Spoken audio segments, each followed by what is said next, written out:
just prepare my bases in order to be able to perform the all details later.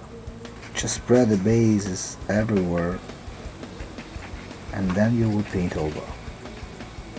Don't look at the details right now. To paint the view correctly, it is important to take into consideration the position from which we are observing the scene, or as in this case, the point from which the photo was taken. The horizon is the imaginary line in front of our eyes, in which all the lines of the scene converge. The horizontal and parallel lines belonging to one another on the same floor, and therefore on the same facade, converge to a single vanishing point located on their horizon.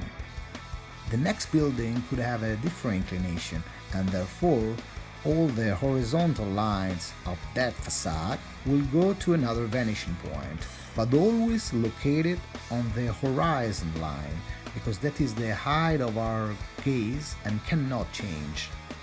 The building at the bottom, for example, being on the curve of the canal, has a very different inclination, and the vanishing point of this facade will be outside of our painting, but always on the horizon line.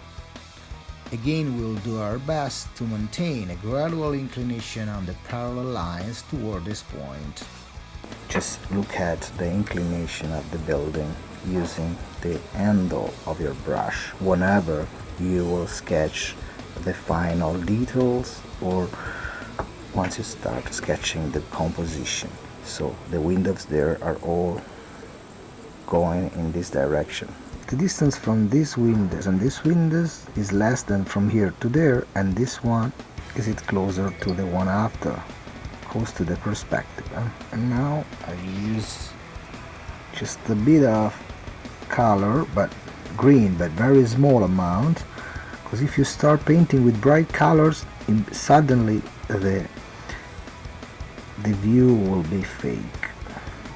So I'm pretending that this curtain is it open toward one curtain open and one closed, and in the between, obviously, in order to show what happened, I do something a bit darker. I can go ahead with several other windows, and as before, the more I go further, the more the windows are closer each other.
Here it is interesting to note that the left part is almost complete, while the right still has only the basis. Remember therefore that before starting you lay the basis, paying attention to choose the right tones, and once dry you can proceed with the details.